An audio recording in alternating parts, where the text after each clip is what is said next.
नमस्कार, आप देख रहे हैं आरजे टाइम्स।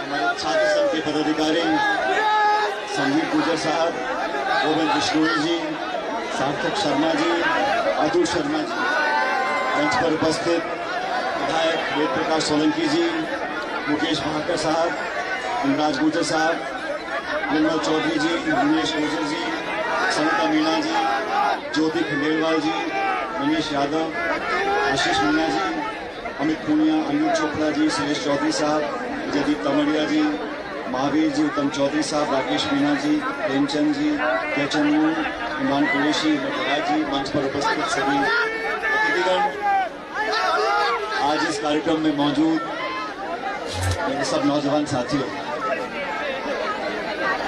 कैसे जमाना बदलता है। आज देखो मुकेश भाकर कुर्ते पजामे में है और मैं जीन्स पहन।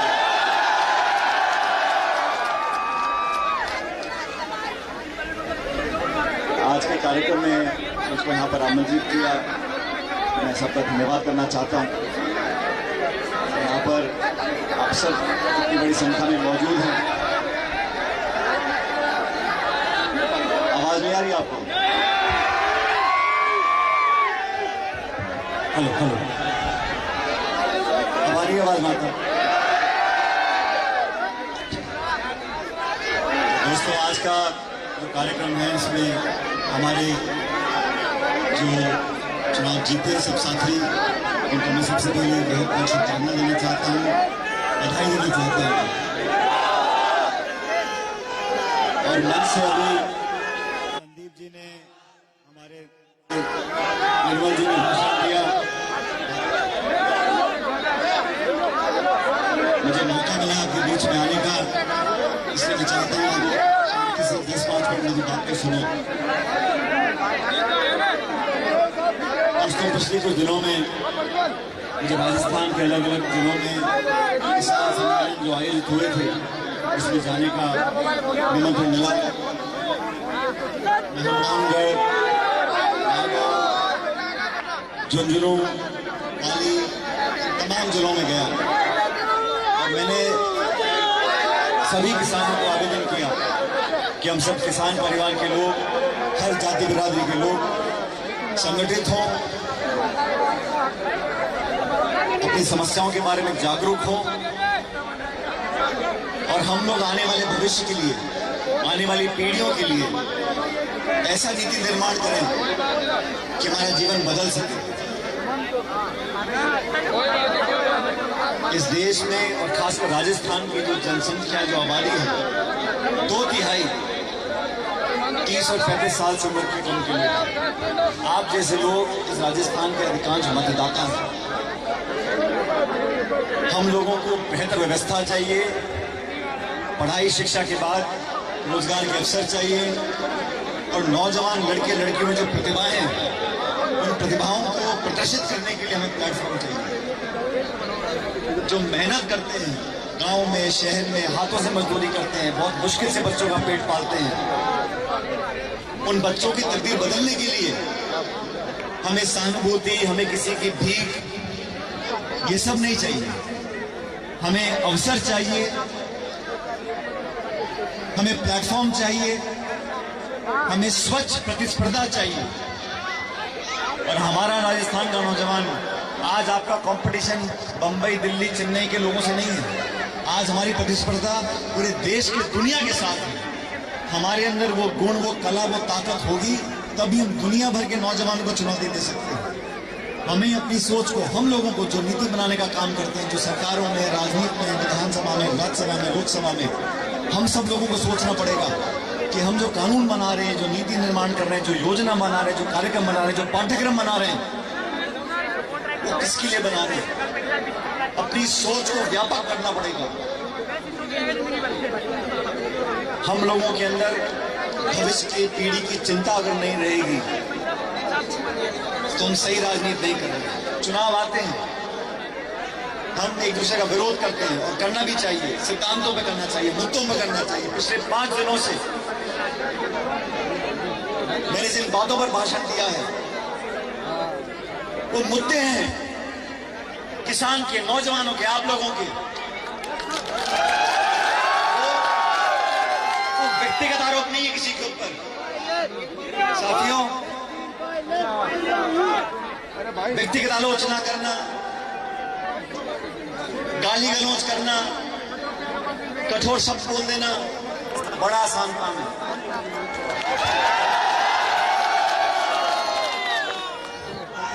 लेकिन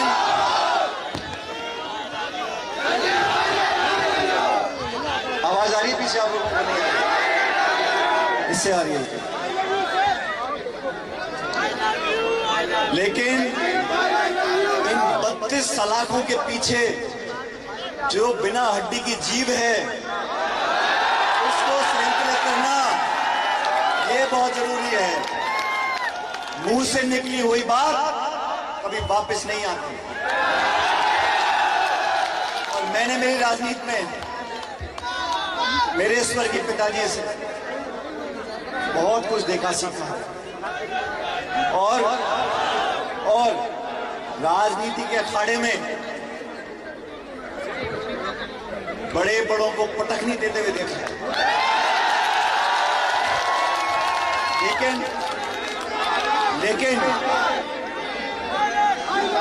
लेकिन मुद्दों पर, इश्यूज पर, पब्लिक सेंटिमेंट पर आप पटखनी दो तो लोग ताली बजाते हैं। और अपमान कर देना, छोटी मोटी बात बोल देना, आप सब जानते हो मेरे बारे में क्या क्या बोला, क्या बोला। जो पहले बोला वो बताऊंगा।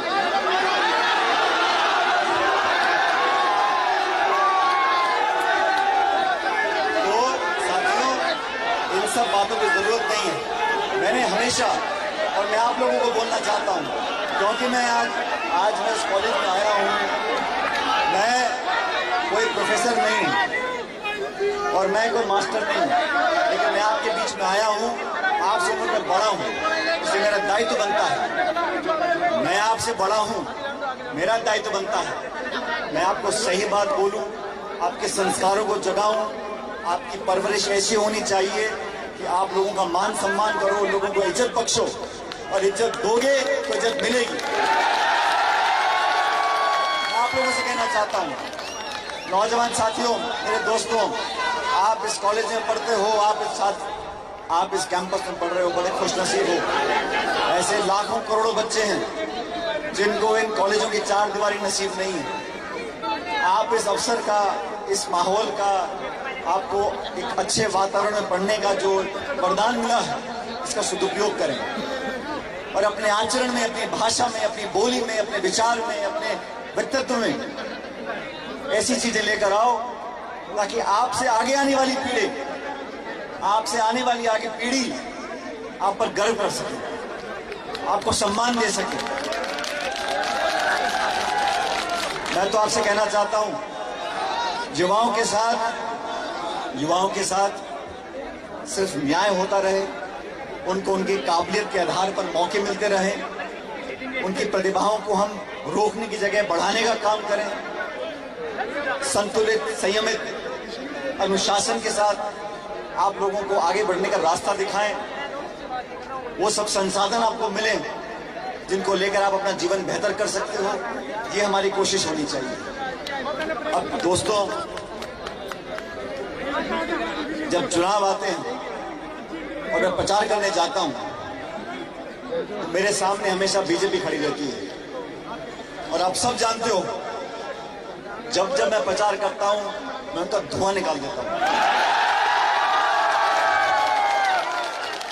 तो राजनीति में, लेकिन मेरे विरोधियों का जो मेरे सामने चुनाव लड़ते हैं, जो मेरा विरोध करते हैं, मैंने हमेशा उनको मान सम्मान दिया है। मैंने उनके प्रशासनिक कार्रवाइयों को, उनकी नीति को, उनके कानूनों को, उनके काम करने के तरीकों को और उनके भ्रष्टाचार को मैंने उजागर करने का काम किया। लेकिन मैंने कभी भी अपने विरोधियों के सामने उन शब्दों का प्रयोग नहीं किया जो शब्द मैं अपने लिए नहीं सुनना चाहता हूं। और ये बड़ा अच्छा फॉर्मूला है, आप ध्यान से सुनो। जो शब्द जो बातें आप अपने लिए नहीं सुन सकते वो औरों को नहीं बोलनी चाहिए। और आने वाले समय में अब ऐसी का भाषण सुन रहा था भाई, इस कम उम्र में बहुत लंबा जाएगा। जब मैं पहला भाषण दे रहा था 1990 के चुनाव थे और मेरी मां चुनाव लड़ रही थी हिंडोली बूंदी से। सर्दियों के दिन थे, मैं 12-13 साल का था। तो उन दिनों में जिप्सी नई आई थी गाड़ी में, तो मैं चुपचाप सुबह ठंड में गाड़ी में बैठा हुआ था। मेरी माँ बाहर जाके भाषण दी थी गांव के अंदर पेड़ के नीचे। तो वहाँ के सरपंच ने उसको पता पड़ गया कि रमापाली जी का बेटा गाड़ी में बैठा है, तो उसने आवाज देके मुझे बुला लिया नाम लेके।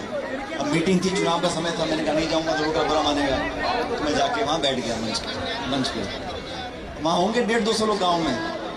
तो सरपंच साहब ने मेरी माँ को बुलाने से पहले मेरा नाम लिया, बोला आप ये सचिन जी आपको 2 बात बोलेंगे। मेरे हाथ में माइक पकड़ा दिया। मैं पहली बार स्कूल से छुट्टी लेके गया, तो मैंने कहा माँ का प्रचार है, जाके देखा था क्या हो रहा है वहाँ।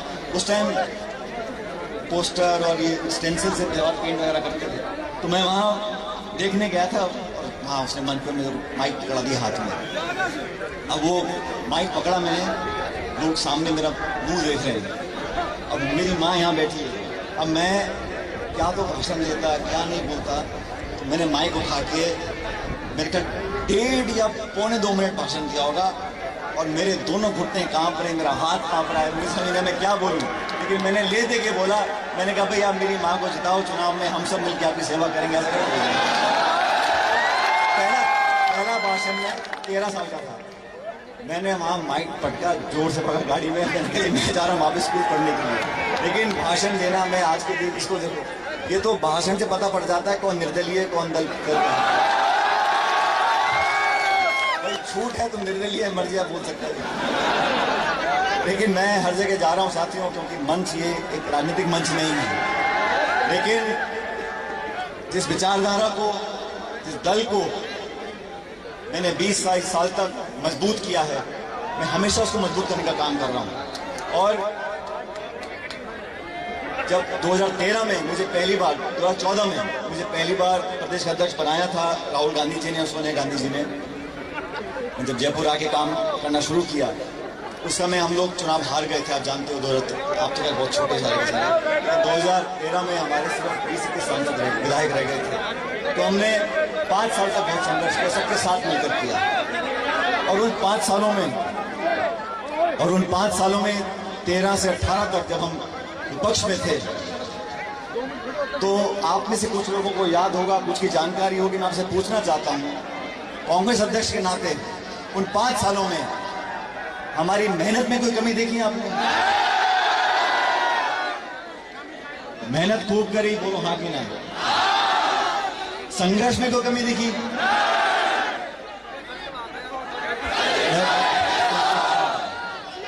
मेहनत में कोई कमी नहीं, संघर्ष में कोई कमी नहीं।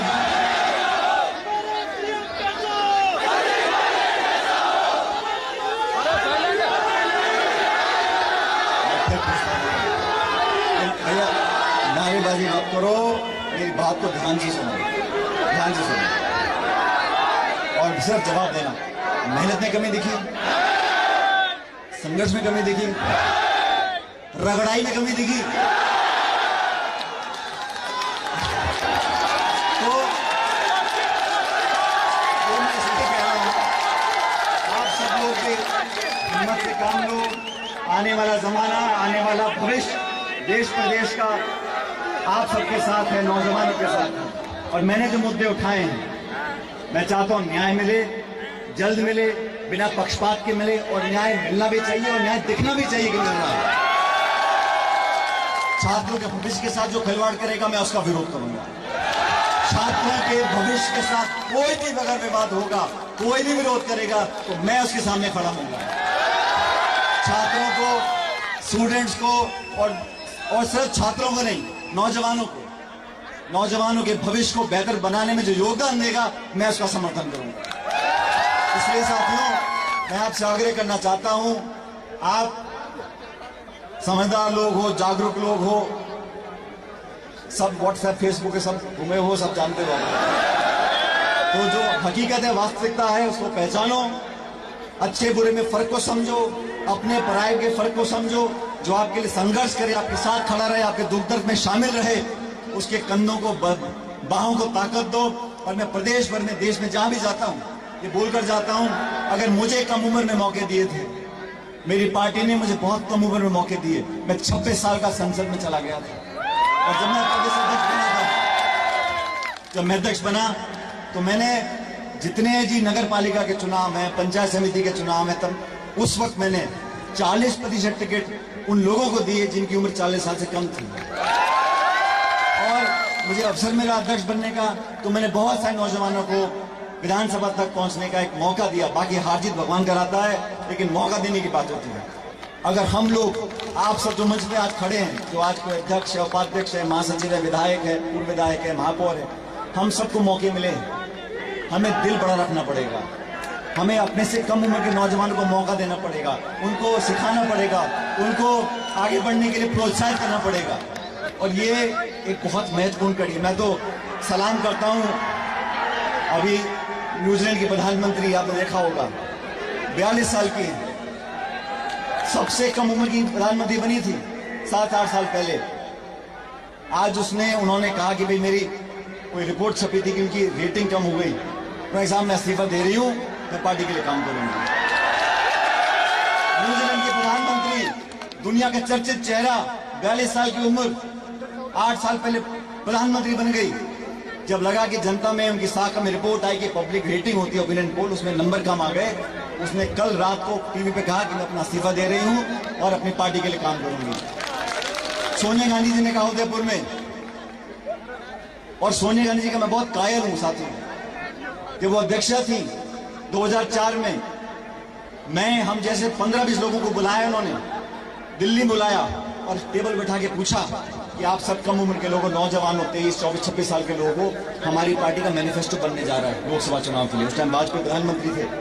किस मैनिफेस्टो में क्या लिखना चाहिए, मैं आपसे जानना चाहता हूँ। नौजवानों के अरमान क्या है, आपकी उपेक्षा क्या है, उम्मीदें क्या है, मुझे बताओ, ताकि मैं कांग्रेस के मैनिफेस्टो में लिखूं उन बातों को। ये सोच होती है लोगों को साथ लेने की। इसलिए आप सबसे निवेदन है, जो मंच पे बैठे हैं, खड़े हुए सब, हम सब बना गए, और उन्हें आप सबका सोचना चाहिए, आने वाली पीढ़ी का सोचना चाहिए, उनको हमारे अनुभवों का लाभ मिलना चाहिए। हमने जो सही किया, जो गलत किया, उसका लाभ आपको मिले। अरे तुम क्यों ठोकर खाकर उठो भैया, हम बता देंगे आपको कहां से रास्ता निकलना है। ये होता है एक अगली पीढ़ी को संभालने का, सुजोने का, सहायता देने का, सहयोग देने का, समर्थन देने का भाव। उस भाव से हम काम करेंगे, तभी हमारा देश आगे बढ़ेगा। आज आप सब लोगों ने अभी देखा, मैंने आज गर्मी ज्यादा हो गई, ठंड के 3-4 दिनों में ये गर्मी ज्यादा हो गई, लेकिन आप सब नौजवान साथी हो, मैं आपको पुनः वादा कर जाता हूं, हम सब राजनीति में जो लोग काम करते हैं, पब्लिक के लिए काम करते हैं, लेकिन व्यक्तिगत रूप से मैं आप सब लोगों को आश्वासन देकर जाता हूं, आपकी हर जरूरत के लिए, हर वाजिब मांग के लिए, जो आपकी जरूरतें होंगी, आपकी वाजिब मांग होगी, और मेरी उम्मीद है, मेरी कोशिश है, मेरी तमन्ना है कि आप सबके जीवन को कुछ बेहतर मैं बना सकूं। और जब जब मुझे मौका मिला, मैंने करने की कोशिश की है। भविष्य में क्या होगा मुझे पता नहीं, लेकिन मैं आपके साथ था, हूं और हमेशा खड़ा रहूंगा। मैं बताना चाह रहा हूं, पिछले 5 दिनों से मैं अलग अलग जिलों में गया हूं, और मैं किसानों के साथ, आदिवासियों के साथ बहुतों से संवाद किया, बहुत लंबे लंबे भाषण दिए, लेकिन सही में जितना मुझे आज आया है, इतना मुझे पहले मीटिंग में मेरे साथ जोरदार नारा दो, ताकि हमारी एकजुटता, और यहाँ जाति, बिरादरी, भाषा, सब बातों को भूल जाओ। जोरदार नारा दो, ताकि पूरा देश हमारी बात को सुन सके। भारत माता की। वो महारानी कल बोल रही है क्या? भारत माता की। अंतिम नारा आसमान में छेद होना चाहिए, भारत माता की।